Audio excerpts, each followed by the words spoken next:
Alors, on a la haut-commissaire à l'enfance, la haute commissaire, je devrais dire d'ailleurs, à l'enfance, hein, auprès du ministère du Travail, des Solidarités, de l'Enfance, qui vient ici sur le salon Big Data AI. C'est plutôt une surprise d'être venue porter la bonne parole, j'imagine, hein, pour sensibiliser tout cet écosystème à l'importance aujourd'hui de protéger les enfants dans l'univers du numérique. Vous avez eu quel accueil sur les stands? Franchement, ils nous attendaient beaucoup, c'est vrai, sur les questions de protection. Et c'est un de mes plus grands combats, parce que face aujourd'hui au numérique, eh bien, il y a des enjeux, mais il y a aussi énormément d'opportunités. Et donc c'est là où ils ont été un peu plus étonnés de nous voir les challenger sur leur rôle, leurs responsabilités, leurs investissements, pour faire que les développements qu'ils portent, que les formations qu'ils créent ou qu'ils diffusent, eh bien, intègrent dès le plus jeune âge. Moi, je rêve, dans notre pays, de licornes qui vont intégrer la question kids-friendly. Ça veut dire qu'on s'adresse à un adolescent, on s'adresse à un enfant, on le protège, mais on lui répond en l'accompagnant dans son apprentissage. Moi, je rêve d'une kids tech, d'une ed tech qui se préoccupe de ces opportunités-là. Il se trouve que dans le salon aujourd'hui, il y a beaucoup d'écoles qu'on a vu, on a vu aussi de l'applicatif, mais plutôt d'enseignement supérieur. À quand on aura des modules, des formations, des opportunités pour les parents, de coéducation pour les enfants dès le plus jeune âge, sur les maths, sur les sciences, sur le développement cognitif. Et donc, je souhaite, c'était le vœu, que la France soit à la hauteur et en tout cas à la pointe de ses engagements pour les enfants et les adolescents. Donc pas uniquement pour parler de protection, mais aussi pour être proactif. Après, c'est aussi, on entend souvent, nous, dans les tech, que la balle est dans le camp un peu de l'éducation nationale. C'est très facile de dire ça, c'est vrai. Non, mais c'est très facile de dire non, mais c'est pas nous, c'est vous.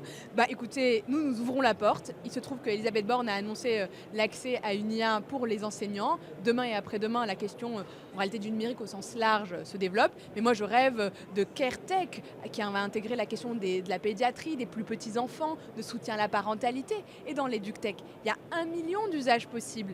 Alors, franchement, pour une fois, faisons ensemble, faisons que dès le plus jeune âge, on se saisisse de ces opportunités pour les enfants, en se disant et en ayant l'obsession de la protection toujours.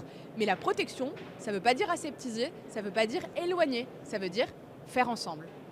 Et on en est où de la question de la majorité numérique à 15 ans? Est-ce qu'aujourd'hui, ça vous semble être une bonne solution? On n'entend pas beaucoup finalement de discours à l'inverse qui disent au contraire il faut équiper les enfants, les éveiller, les sensibiliser, leur apprendre à utiliser ces outils. On est plutôt dans l'interdiction. Non, en réalité, on est dans les deux. Moi, pour le coup, c'est un « et » absolument nécessaire. D'abord, oui, il faut interdire, parce qu'aujourd'hui, c'est simple, le cerveau des enfants n'est pas suffisamment développé pour accueillir le degré de violence qu'on a sur un certain nombre de réseaux sociaux. Donc, il faut les protéger, et là, pour le coup, il faut cette interdiction et que les plateformes vérifient l'âge. Aujourd'hui, j'ai 70% des enfants qui ont moins de 13 ans qui sont sur des plateformes de réseaux sociaux, alors même que là, j'ai 13 ans. Et on n'est même pas une histoire de séquestration. Donc je sais bien que les ados ils sont hyper forts pour contourner. Donc l'interdiction seule ne suffit pas. Elle passe absolument et nécessairement par de l'éducation et de l'accompagnement. D'où la question de la prévention. Et donc comment ils comprennent les bulles algorithmiques, comment ils comprennent et comment ils doutent. Donc la question vraiment de l'esprit critique, de l'obsession de la source, de la distanciation qu'ils peuvent prendre par rapport à une deepfake, par rapport à une fake news qui est plus facile pour le coup, qui a un mot plus commun. Et bien tout ça, ça se décrète pas en fait. Il faut les confronter il faut les accompagner. Demain sur les droits d'auteur, les droits voisins, puisqu'on vient piocher de l'information, mais il faut bien des gens qui la créent cette information.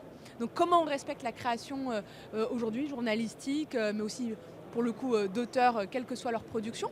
Et tout ça, c'est un peu mes obsessions pour dire faisons qu'aujourd'hui, notre secteur de l'IA, qui est pionnier, qui est vraiment très à l'avance, accompagne les plus jeunes générations et n'attendent pas l'enseignement supérieur pour en faire demain des professionnels exclusivement. Je pense qu'ils ont dû être contents dans l'écosystème de voir quelqu'un justement qui s'intéresse à eux, à leur sujet, à leur technologie et qui a l'air de s'y connaître aussi. J'avoue que j'adore. J'ai commencé à démonter mes premiers ordinateurs, je devais avoir 6 ou 7 ans. C'était celui de mon grand-père. Mais je suis passionnée parce que, dans le fond, j'y vois toutes les opportunités. Mais je suis ni naïve ni aveugle. J'en connais les limites, j'en connais les freins. Et donc, en fait, si on est en adulte responsable et surtout en responsable politique vigilant, on peut faire des superbes opportunités et en même temps protéger ceux qui ont besoin de l'aide, c'est-à-dire les enfants, les adolescents, mais en les préparant à un monde qui va vite et qui va plus vite que nous. Merci beaucoup.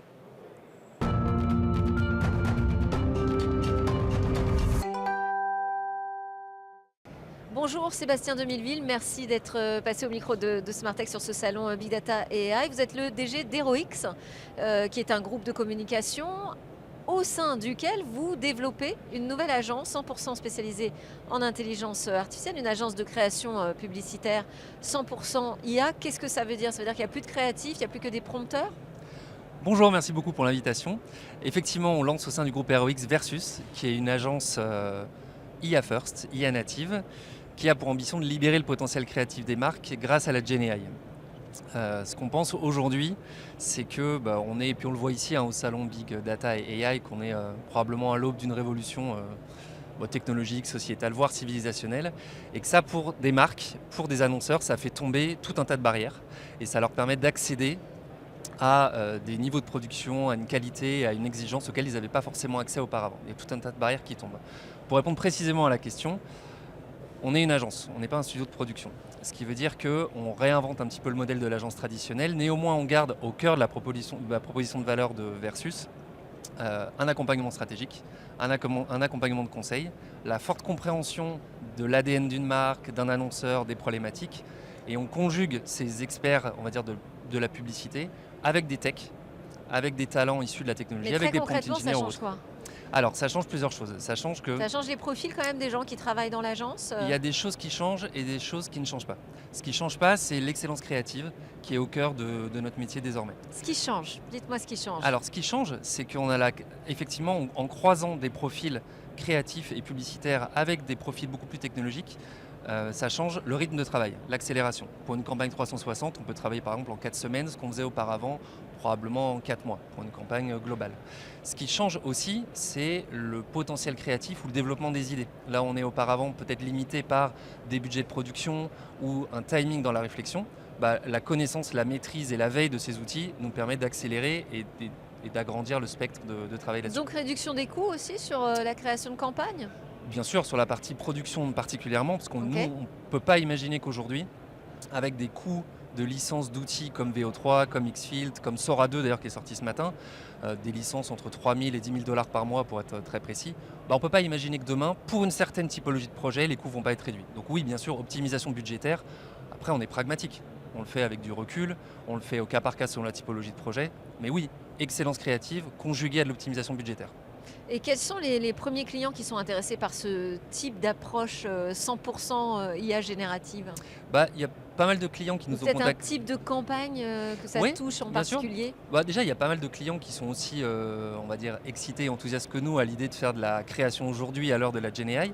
On a à la fois dans la typologie de projet et dans les clients des choses assez différentes. On travaille par exemple pour Coperni, qui est une marque incroyable, très avant-gardiste, une maison de mode parisienne, qui s'était fait notamment connaître en 2023, puisque ceux qui avaient fait une robe en spray pour Bella Hadid à l'occasion de la Paris Fashion Week, qui nous a contactés, parce qu'ils sont en recherche aussi d'acteurs très innovants. Ok. Et donc on a travaillé pour eux la campagne de teaser et de lancement pour les social media de leur prochaine innovation qui va être dévoilée la semaine prochaine, donc le jour où sera diffusée cette émission. On Très travaille bien. aussi pour d'autres acteurs du retail, de la téléphonie mobile, sur les problématiques à la fois de Pardon. publicité, de social media ou de digital. Bon, juste d'un mot, parce qu'on arrive à la fin de cette interview. Est-ce qu'il y a des choses encore qu'on ne sait pas faire? Vous fixez des objectifs là à 6 mois avec cette nouvelle agence?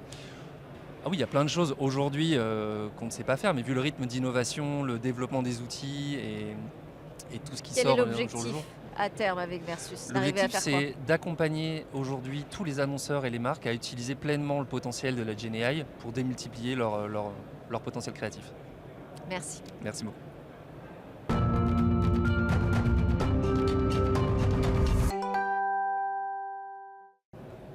Olivier Guillon est avec nous sur le salon Big Data AI dans les interviews de l'IA de Smartech. Merci beaucoup. Vous êtes le responsable data IA au sein de la région Pays de la Loire.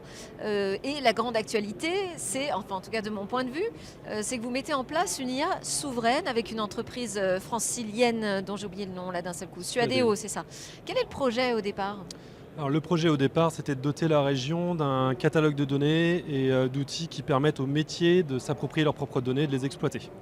Et ensuite, le projet a évolué, on a commencé à le déployer au sein de la région, projet par projet, et l'IA est en train d'arriver maintenant pour enrichir et on va dire donner la dynamique en fait à ces projets-là. Quand vous dites IA générative? Alors, c'est l'IA générative, mais ça peut aussi être effectivement du prédictif. D'accord. Et souveraine, parce que c'est le terme que vous employez, que vous mettez en avant, ça on comprend bien. Pourquoi est-ce que c'est une nouvelle priorité qui s'est imposée?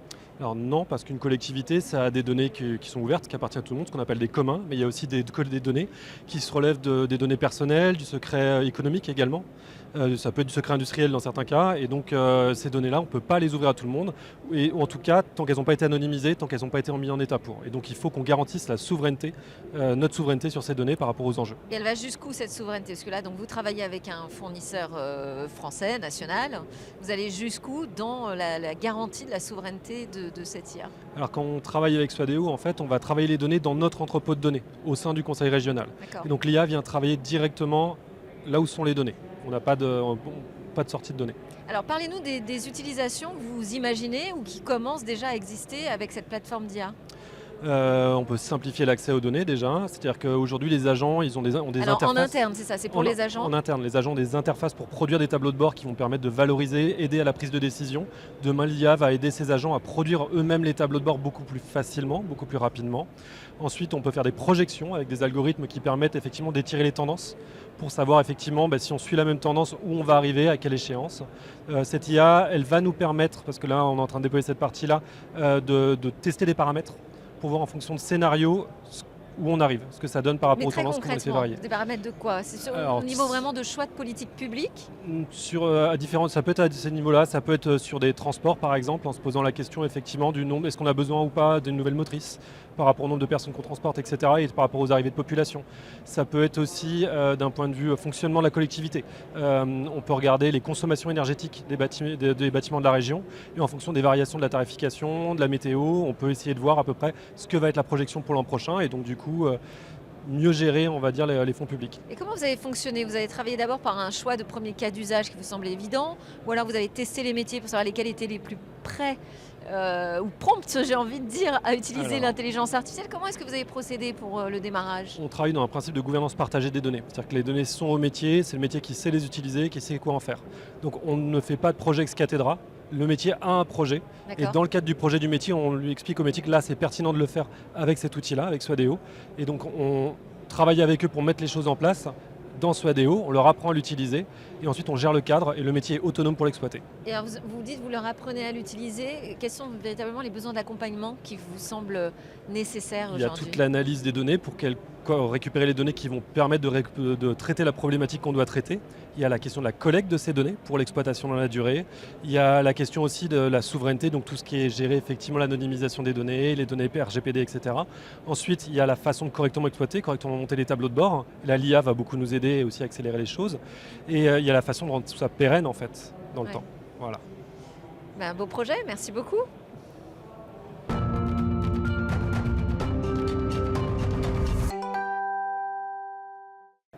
Très heureuse d'avoir dans Smart Tech pour les interviews de l'IA Mathieu Giannichini. Bonjour. Bonjour. Vous êtes le directeur général adjoint de Simplon, organisme de formation à impact sociétal dans le champ de l'économie solidaire et sociale. Vous êtes présent en France, à l'international avec 120 campus. Plus de 40 000 personnes formées depuis la création de Simplon en 2013. Voilà, on connaît bien Simplon. Il y a une nouveauté dont vous allez nous parler. C'est une formation à l'IA agentique. C'est d'ailleurs le thème de la conférence que vous donnez ici au salon Big Data et AI. Comment? Parce qu'on en est, j'ai l'impression, déjà au stade où on doit former à l'IA générative. Comment est-ce qu'on va former à l'IA agentique? Alors tout ça va vite, très vite. On est habitué dans le monde de la tech à suivre les tendances pour rester sur un fort levier d'employabilité. Effectivement, là tout s'accélère avec l'IA et l'IA agentique. Donc chez Simplon, on forme à l'IA depuis déjà 2017, mais il faut suivre le mouvement à l'intérieur de cette grande famille de l'IA. Et donc l'IA agentique, ce qui est intéressant, c'est qu'il y a des nouveaux standards qui émergent, des nouveaux protocoles de communication et qui sont largement adoptés par beaucoup d'éditeurs comme GitHub ou comme DBT qui est un pure player dans le domaine de la data. Et ces tendances-là, il faut qu'on accompagne ça dans des formations et c'est pour ça qu'on a créé un parcours qui va se lancer début 2026 de développeurs en intelligence artificielle et IA agentique. D'accord. Par quel bout vous le prenez donc ce sujet? Par le bout donc, de la programmation, c'est ça? Tout à fait, parce qu'en agent Mais IA... on commence par faire de la programmation en IA et ensuite en IA agentique dans la formation ou Alors, ce sera vraiment le niveau 2 tout de suite. Non, c'est le même niveau, c'est un équivalent Bac plus 4 dans nos formations, où on a aussi la version pour faire de l'upskilling de collaborateurs, parce qu'il faut arriver à suivre aussi les tendances quand on est salarié de son entreprise. Et le principe, c'est qu'un agent IA, c'est avant tout une application. Donc on reste dans le software engineering, mais cette application embarque des LLM, des modèles de langage et des standards de communication pour pouvoir s'interfacer avec un écosystème. Et vous avez commencé, j'imagine, à sonder la demande donc du côté de l'industrie, mais aussi du côté des gens qui sortent de formation ou qui veulent travailler sur la reconversion. Alors oui, on a Vous allez ouvrir une formation à combien de personnes à peu près en 2026? C'est des cohortes de 20 personnes, donc on va lancer un premier bootcamp de 20 personnes. Il faut arriver à anticiper les tendances du marché, puisqu'on va avoir des formations qui vont être de l'ordre de 5-6 mois. Donc la nôtre, là, elle va faire 6 mois environ. Et donc, dans 6 mois, où est-ce qu'on en sera? Tout ça va tellement vite qu'il faut prendre le tournant à temps. Alors Mathieu, vous êtes à l'origine du Pedagogical Studio, qui est la R&D, on va dire, chez Simplon. Comment est-ce qu'on décide et comment est-ce qu'on fait pour mettre la technologie vraiment au service des individus? Ce qui est la mission de Simplon. Comment on s'y prend? Comment on réfléchit à ça? Alors, il y a deux aspects. Nous, notre métier, c'est de maintenir à l'emploi ou de remettre à l'emploi sur des reconversions. Donc, comment on est sur des métiers en tension. Et donc, pour ça, soit il y a des diplômes qui existent, soit grâce à notre organe de R&D et ce studio pédagogique, si les diplômes n'existent pas, on a la capacité d'aller les créer. Donc, c'est pour ça qu'on a créé plusieurs diplômes, dont un diplôme dans l'intelligence artificielle qui est reconnu par France Compétences. Donc ça, c'est un premier aspect. Parce qu'il y a énormément de formations dans le numérique aujourd'hui. Énormément de formations. D'ailleurs, on a l'impression qu'il y a un début de consolidation, parce que Simplon a même racheté la Wake School, tout à voilà, fait. Tout à fait. Et il y a un début de consolidation, mais toujours avec cette thématique de là où il y a 10 ans, un développeur web trouvait de l'emploi, c'est fini. Le développeur web, maintenant, il doit être augmenté par IA, il doit pouvoir évoluer et ça doit pouvoir être renforcé dans ses compétences. Merci beaucoup, Mathieu. Merci beaucoup.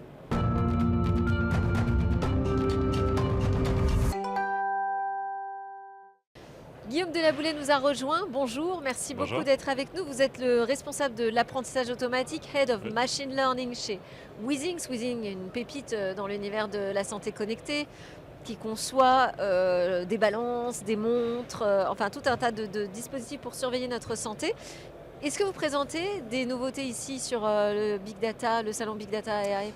Non, pas au salon, mais on vient de sortir une grosse mise à jour de nos montres qui améliore les fonctionnalités de base, notamment le suivi du sommeil et des choses comme ça, et qui met en valeur la feature de température qu'on n'avait pas jusqu'ici et qui permet maintenant de détecter des épisodes de fièvre et de suivre les cycles féminins. En fait, il y a une prise de température continue, c'est ça? Exactement. De l'utilisateur la montre permet de lorsqu'il porte suivre la montre. la température en continu. Et alors dans la journée, cette température peut varier en fonction des activités qu'on fait, etc.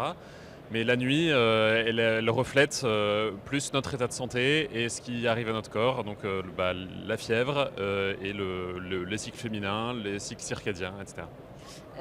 Quelle est la part de l'IA dans ces nouvelles prouesses, on va dire, réalisées par les objets de santé, les objets connectés? Et quand on parle d'IA, je disais que vous étiez à la tête du machine learning. L'IA générative, c'est une sous-catégorie de ce machine learning. Est-ce qu'elle a sa part? Est-ce qu'elle tient un rôle particulier? Est-ce que vous l'avez embarqué aussi? Plusieurs questions en même temps. Oui, alors déjà, le rôle de l'IA aujourd'hui, peut-être pour accompagner l'étude de ces résultats et une meilleure surveillance de la santé. Le machine learning et donc l'IA sont omniprésents en fait dans nos produits. Une grosse partie de nos algorithmes qui permettent d'extraire des données physiologiques sur les utilisateurs fonctionnent grâce au machine learning. Donc par exemple pour la fièvre et pour le suivi du sommeil, c'est du machine learning qui à fond. C'est-à-dire que ça permet l'interprétation des résultats, c'est ça? Exactement, c'est-à-dire qu'on a au départ une donnée capteur, on a un capteur dans la montre qui donne une donnée pas facile à lire et c'est du machine learning qui va permettre d'en sortir une information intéressante et intelligible à l'utilisateur, comme une fréquence cardiaque, fréquence respiratoire, le sommeil ou est-ce qu'il a une pathologie ou une autre par exemple. D'accord. Et IA générative, oui ou non? Alors, dans les produits, pas directement, mais dans l'application et dans l'expérience utilisateur, oui, et de plus en plus. Et ça va notamment permettre de passer de mesures individuelles qu'on essayait déjà de contextualiser, mais à une interprétation, une analyse complète et personnalisée, pas pour chaque utilisateur. C'est-à-dire qu'on va pouvoir mettre en relation toutes les mesures qui ont été faites par ces différents produits Et tout ce qu'on pouvait déjà lui dire de façon isolée, on va pouvoir l'interpréter de façon cohérente et globale. Alors, j'ai pas tout à fait compris. Est-ce que ça veut dire que vous l'utilisez davantage comme interface de communication avec les utilisateurs ou c'est en back-office pour vous? Les deux en fait. D'accord. On l'intègre dans la communication pour aider l'utilisateur à interpréter ses résultats. Ok. Et en fait, ces interprétations vont pouvoir se faire sur la base de plusieurs mesures différentes. Donc par exemple, si j'ai une montre et une balance, avant c'était assez difficile pour nous de mettre en relation l'évolution du poids et l'évolution de la fréquence cardiaque par exemple. Et ben maintenant, l'IA générative va pouvoir repérer qu'il y a eu un changement dans les deux courbes de données, dans les deux tendances, et va pouvoir essayer d'informer l'utilisateur et de l'analyser pour lui. Mais je profite d'avoir un spécialiste du machine learning avec moi pour poser toutes mes questions. En quoi ces nouveaux modèles transformers apportent cette possibilité que le machine learning ou le deep learning ne pouvait pas avant? C'est extrêmement multi-usage de base, c'est-à-dire ça arrive à comprendre n'importe quel type de données sans avoir un apprentissage spécifique sur chaque problème. D'accord. Donc Ça, en fait, vous gagnez du temps aussi, c'est ça, sur le exactement, temps vous gagnez d'apprentissage? énormément de temps.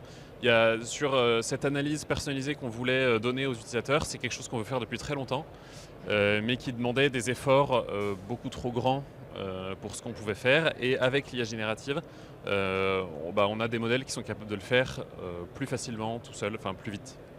Et ici, sur le salon Big Data AI, est-ce que vous venez regarder un peu ce qui se passe autour, faire un marché sur d'autres technologies? On cherche à se maintenir au courant de ce qui se passe et à regarder Et on comment vient vous avance l'industrie, ça solliciter avance aussi? vite. Pour l'instant, non, mais sans doute ça va venir. Et voilà, ouais, je présente une conférence demain donc, Sur quel sujet? sur comment intégrer l'IA dans des dispositifs connectés pour un suivi médical au quotidien. Vous nous avez déjà tout expliqué, merci beaucoup. Exactement. Merci à vous.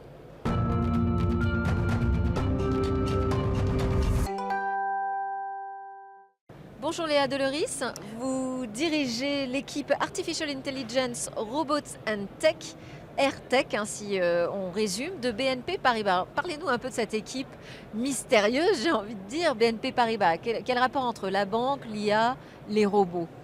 Alors, tout d'abord, bonjour. Et l'IA, en fait, quel rapport entre l'IA et la banque? L'IA, c'est quand même une dimension stratégique de la banque maintenant, depuis plusieurs années. Moi, ça fait 7 ans que je suis dans le groupe et j'avais une équipe de 3 personnes qui s'appelait Risk Air, qui maintenant est devenue AirTech avec 40 personnes. L'IA, ça nous sert à améliorer notre efficacité opérationnelle, à mieux comprendre nos clients et mieux gérer la relation client, ce qui est important pour une banque. Et enfin, et c'est là où mon équipe est active, tout ce qui est la gestion des risques. Et en fait, mon équipe, elle sert... Donc dans cette équipe, parce que vous dites avant ça s'appelait Risk Air. Tech, maintenant c'est AirTech, Ouais. il y a vraiment la notion d'approche par le risque de la technologie? Il y a l'approche, il y a les deux en fait. Il y a comment la technologie va nous aider à gérer les risques, que ce soit les risques de crédit, de marché, les risques opérationnels ou les risques de conformité.